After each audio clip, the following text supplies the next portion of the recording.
On top of that, he didn't have any eyes. Just red flames flickered deep in his skull. It was hard to grasp his emotions, but Jerkniv just knew that his sinister smile had grown even harder. "Thank you," the messenger from the theocracy said. "Normally I would introduce myself, but a matter of some urgency requires me to leave just now. I am sure His Imperial Majesty will be kind enough to tell you who we are." "I see," Jerkniv replied. "That's an awful shame. I hope to meet you again sometime then. Take care until then. Well, I have a match, so I should get going too." With those no doubt sarcastic parting remarks, the King of Darkness floated down. When the king could no longer be seen, the theocracy's messenger turned a sharp gaze on Jerkniv. "You set us up, didn't you?" "And no, I didn't. What didn't you do?" "No matter how you look at it, he seems to have known who we are. He was obviously mocking us for operating as expected." "How much did you tell him? How much did you sell to protect your own country? Is it true that you requested that violently destructive spell?" Jerkniv looked to the high priests for assistance. Their eyes were filled with confusion and doubt. They showed hostility and disappointment. This was the King of Darkness's most effective attack, perfectly timed. It gave the Empire a thorough beating and brought it to its knees. It showed Jerkniv and his nation that they had no choice but to betray humanity. "Please believe me." Honestly, didn't he tell him anything? "Even if we believe you, it doesn't change the fact that there was a huge leak. It's a shame, Your Imperial Majesty. I suppose we shan't meet again." With that, the messenger from the theocracy took their leave, and the high priests followed. "Wait, I forbid you from leaving this room until I've heard your thoughts." Nimble and Basswood leaped into action, their hands on their weapons. Jerkniv roused his crushed heart and stared down the two high priests. The slain theocracy messenger left without even turning around. "You two, tell me what the shrines think." "What do they think about the King of Darkness?" "The King of Darkness is an evil undead," one priest said. "We can allow him to be acknowledged as a king." Before Jerkniv could speak, the high priest of the fire god continued. "But we can fight that thing and win. So we trying to find a way to destroy him. If you going to sell us out, Your Majesty, then sell us out. If you've been so charmed by his darkness," the high priest of Wind's comment showed they were completely against Jerkniv. This was extremely bad. The shrines didn't usually stick their necks into politics, but they might try to banish an emperor who joined forces with one of their archenemies, the undead. He couldn't purge them. The shrines were the people's mental salvation. They also administered medical treatment. If he purged them, the empire would collapse from the inside out. The blow Ulgaun had struck felt like the god of death striking with his scythe. Jerkniv was very frightened. Even if that guy did nothing else, the empire was on its way to collapse. Then he would fabricate a reason and show up after the fact. If it were Jerkniv, he probably would say, "Our friend and neighbor is in trouble, so we'll move in our army to keep the peace." Judging from the messenger's reaction, the slain theocracy probably wouldn't even condemn the nation of darkness if it did something like that. The Rey Esti's kingdom certainly didn't have the extra energy. And the city-state alliance would need time to come out against it. What could I offer them to assuage their suspicions? No, more like swallow their doubt and promise to cooperate. Jerkniv had this on his mind, no matter whom he was talking to. The easiest way to shift someone's feelings was to stimulate their desire. He knew quite well from his life that this was true. He had seen enough people with pretty faces smeared with greed underneath. But at this moment, he couldn't think of an answer. There was no benefit he could offer to break through their belief that he betrayed humanity to team up with the undead. So the only thing he could do was speak sincerely from his heart. "Please let me say just one thing. His plot is beyond me. All of this is happening according to his plan. If I were in your position, I probably wouldn't believe me either. But I really didn't sell any intelligence. And you may not believe this, but I like to warn you, the King of Darkness's rule is merciful. The people of Rantel are living in peace.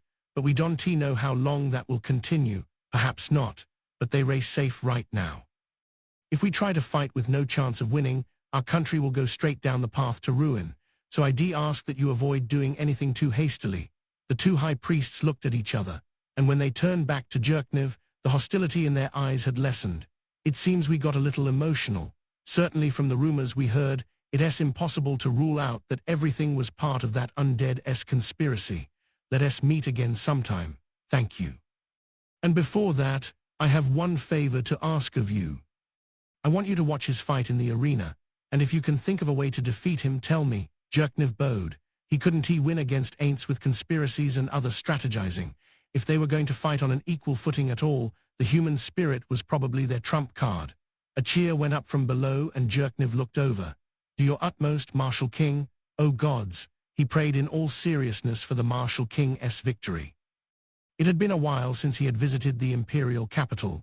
The scene Aints could see through the sliver of open window was enough to make him feel defeated. It was full of life. The people's faces were cheerful, and it was noisy, completely different from his own country, where the flames seemed to have gone out. But the defeat assailing his heart vanished almost immediately. He had only recently taken control of that city. It was only natural that while accepting a new leader, the changes and anxieties would cause a temporary lack of vigor. Squishy Moe once taught him about strategy games. Apparently the emotional states of people in occupied cities dropped quickly after a war. Then you end up with partisans. He thought that's what he said. Why would a lot of weapons be brought out because of that? The first part and the second part didn't seem to connect. He felt he was misunderstanding something. The game they were discussing didn't have much to do with Yggdrasil, so he had only been half listening. That must have been the problem, but there had to be some connection. Maybe end up with means they sell weapons. Is it some kind of gamer lingo? Partisan, he knew that's a type of polearm. Does lots of weapons selling mean they have a reason to fight then? The citizens? Does it mean they fight against the new ruler, like a civil war? Then why not just say there would be a revolt? Why partisans? Well, whatever. The reason there wasn't a revolt in Rantel must have been that his public safety efforts with the Death Knight patrols were working. Using Momon in the beginning likely had a major deterrent effect, or perhaps it was because Aints was doing good politics. The best outcome is to rule peacefully. Strangling a chicken that can lay eggs is the height of stupidity. Sometimes when player killing, you need to return drops so that people don't hold a grudge against you. Is that right? Remembering what was written in No Fuss Player Killing, Aints realized he was on a tangent and corrected himself. Oops, he was thinking about liveliness. He was ruling a single city, and this city is the capital of an empire with multiple cities. He couldn't help it if there was a liveliness disparity. The population was different too. If the population increased, maybe the Nation of Darkness would be more energetic. Maybe he should casually suggest to Albedo the strategy of giving birth and increasing our population. Aints consoled himself, and in a ruler-like way, came up with a new plan. Your Majesty. The voice of the man looking out the carriage window interrupted Aints' contemplation. Excuse me, Your Majesty. I believe this is the imperial capital, Arwinthal.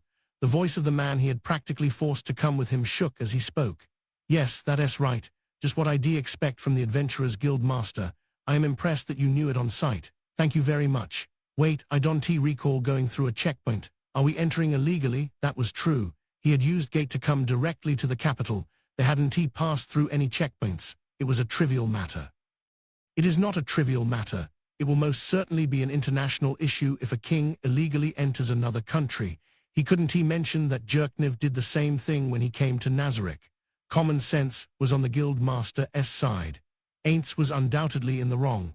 No matter how hard he thought, he couldn't come up with any way to convince Ainzak. Or rather, he was impressed with how serious he was. He expected him to be the type to say, as long as we don't get caught. So he adjusted his appraisal of the man. Guildmaster, Sir El Nix, and I are on good terms. I was even kind enough to do him a favor once. Aints recalled the war. It wasn't the reason for this, but I am sure he would be kind enough to allow this. It would be an approval after the fact, but as long as he allows it, what more do we need? That's true, but and in the first place, you're not an illegal import. That means it's no big deal, right? MMRF. Ainzak couldn't think of anything else to say. Seeing that he had coaxed him into it, Aints smiled inwardly. In truth, he had entered the country in secret on purpose. There were two reasons for that. If Jerkniv knew I was coming, he would undoubtedly want to entertain me. No matter how wary of Nazarick he is, he would have to welcome me outwardly as the king of an allied country. But I didn't want that. Aints knew nothing of noble society, so he definitely wanted to avoid any kind of ceremony where the emperor welcomed the king of an allied nation. If he became a laughingstock there, how could he show his face to the guardians working so hard in the Nation of Darkness? Then there was one other reason. I need to think of a way to get Ainzak involved. Would it be best to do as I did at the guild, to talk about dreams and request his cooperation? His intention was to force the Adventurers Guild Master to get involved. Ainz was here to recruit adventurers. He wanted to absorb the guild as an organ of the state, but even if he got the box made, it would take time for it to fill up. That is, the Nation of Darkness had only one city, so the adventurer population was low. With an eye on incorporating lizardmen and other races in the future, he first needed to increase the number of human adventurers.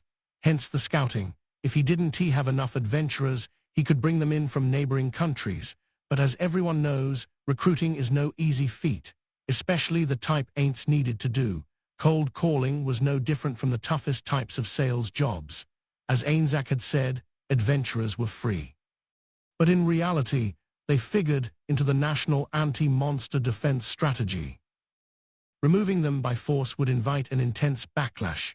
Of course, even if the adventurer guilds of all the countries joined forces to resist the Nation of Darkness, Ainz didn't plan on losing. But if that happened, the morale of the adventurers he did have would surely plummet. They would likely lose motivation seeing the new organization fighting with their old buddies. So he wanted to get Ainzak involved. Ainzak knew Ainz's goals and concept, and could use him as a go-between to smooth things over. Ainz figured Ainzak would have refused to come if he told him in the kingdom, so he dragged him along. He also thought Ainzak would be able to suggest good conversation topics. That was a major business skill. Having something in common with people made it surprisingly simple to get them to pay attention. Ainz Satoru Suzuki had seen his co-workers get a customer on board by being from the same area or rooting for the same sports team.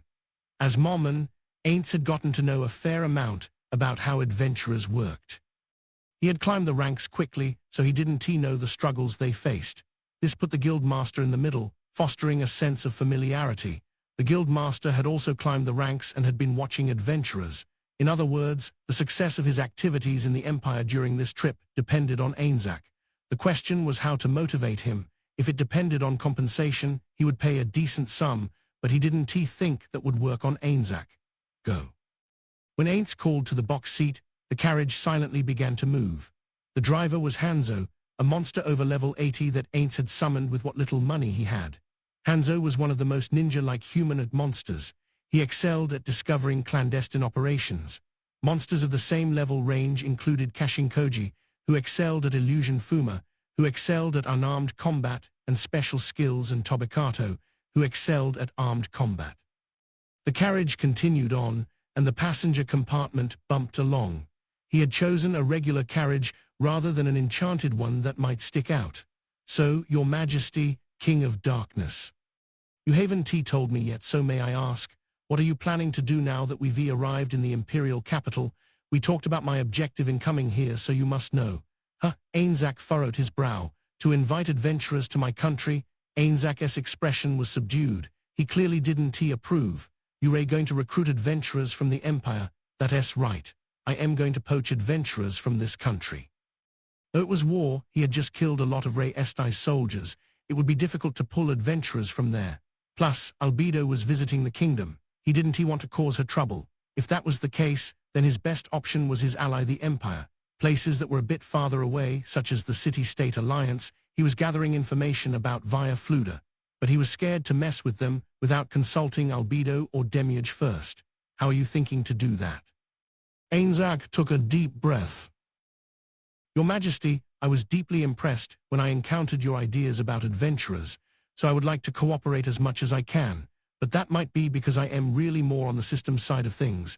Will active adventurers really give up all they've been doing until now?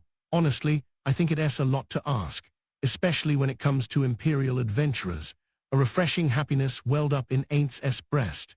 Yes, this is the sort of opinion I wanted to hear. There wasn't anything wrong with the Guardians, but since they operated as if everything Ainz said was absolute, he often wondered if he was really giving them the right orders. For that reason, Ainz had been wishing someone would give him negative feedback, then he would know what he was doing wrong. Ainz found himself feeling more favorable toward Ainzak, but he couldn't just be impressed and accept his ideas. It was a true mystery, but Ain't Ul Gaun, King of Darkness, was considered wise by his subordinates. He couldn't do anything that would ruin that reputation. He didn't want anyone to be disappointed in him. It's strange, he said. When you compare the pros and cons, there seem to be more pros, but it's tricky. I guess I still don't know enough about adventurers. He was so lucky to have his expressionless face, because no one could tell when he lied. It was the ultimate poker face. Aints punctuated their conversation there and looked straight at Ainzak. He wanted to avoid making it seem like he was waiting for his response. What would you do? What kind of offer is tempting enough to get an adventurer who has chosen their home base to switch sides? Your Majesty, Ainzak asked. Do you need to poach them right away? What? Are you in a hurry to pull adventurers from the imperial capital? Aints put a hand to his chin and thought about it. If possible, he wanted them right away. But if that wasn't possible, he could be patient. His main goal was to spread the name of the nation of darkness far and wide. It is true that I am not in a huge hurry. Then perhaps the first thing you should do is build your scaffolding. First, build the organization you spoke of and all the other facilities. Couldn't you make the skin now and worry about the insides later? That's a very good idea. I thought of it too, but there's one problem. If you don't make it with an estimate of how much will go in, you could end up with a skin that is too big or too small. Can you give me an estimate? That's definitely impossible for me. I don't know the scale of the adventurer training organization you envision, or what proportion of the nation of darkness it will be. Yeah, actually, I am just feeling my way along. Especially when it comes to, well, you've shown an interest in my plans, but I have no idea how many other adventurers will be moved. That's why I want to do a test recruitment in the Empire to see what kind of results I get. I see it as very impressive, Your Majesty, that you've already thought through these things. I am ashamed of my shallow analysis. No, I am a different type of being from you guys. That's why I might be mistaken when it comes to human reactions. I might say something that offends someone. If I do, please advise me. I need someone to cooperate with me in that way, Ainzak. Yes, Your Majesty, I hope we can continue working together. For a moment, he seemed to be thinking. Then he bowed deeply. It was a bow just like the ones the Guardians of Nazarick made. Aints nodded benevolently and reflected on their conversation. So does this mean I can leave the enticement of imperial adventurers entirely up to him? This was a very important point. He could give a decent presentation, but he didn't like them. If there was someone who could do a better job, delegating was the right thing to do. No, I shouldn't toss it all in his lap. At the very least, I should take care of any issues that arise, as his boss. As Aints was resolving not to be a horrible boss, he noticed that Ainzak seemed to be pondering something. What is it? You want to have adventurers explore the unknown, and that includes not only existing adventurers, but new ones too, right, Your Majesty? That's my intention. As I said before, it might be difficult to poach currently active adventurers, but you might be able to get people who hope to become adventurers interested in going to the nation of darkness. You can gather up and raise fledglings. Aints had thought that adventurers didn't have borders. He also thought people who were adventurers yet still did. But if a man with more knowledge of this world than him said that wasn't the case, then he supposed it wouldn't be a problem. I see. And how would I do that? People admire the strong. So how about putting your power on display as promotion? How would I do that though? Aints thought, but promotion was critical. The whole reason he was creating an adventurer guild was to promote the nation of darkness, Aints Ul Gaun. To show that I am strong, maybe I could mimic the things adventurers do. Aints was thinking maybe he could create an empire version of Momon. But Ainzak shook his head. Your Majesty, this is the imperial capital. How about showing off your power at the arena? Now that seems interesting. Tell me more. The carriage came to a stop before a huge house. Aints had come to the imperial capital once as Momon, with Nabe in tow. He didn't recall ever seeing a private residence this large. In any case, there weren't any of that size in Rantle. This is the arena manager's house. It seems pretty big. That's not exactly right, Ainzak replied. The arena itself belongs to the country. People borrow it to put on shows. They are more like promoters. This man is one of the most powerful among them. I see. Do you know him? If he did, that would make things easy, but unfortunately, Ainzak shook his head. There are a wide variety of arena shows, so sometimes he has adventurers fight monsters. I've only met him a few times when capturing and delivering monsters. I see, but that's useful. I have nothing but gratitude for your connections. Still, what kind of monsters was he after in the E-Rantle area? Ainzak frowned. Apparently he wanted to capture undead from the Katsi plane. Undead don't require food, so once they recaptured, there are no additional costs. Oh. I like his way of thinking. He seems to know what. You think so? I am not so fond of him, and your majesty, I beg your pardon, but we were just talking about members of your kind being captured.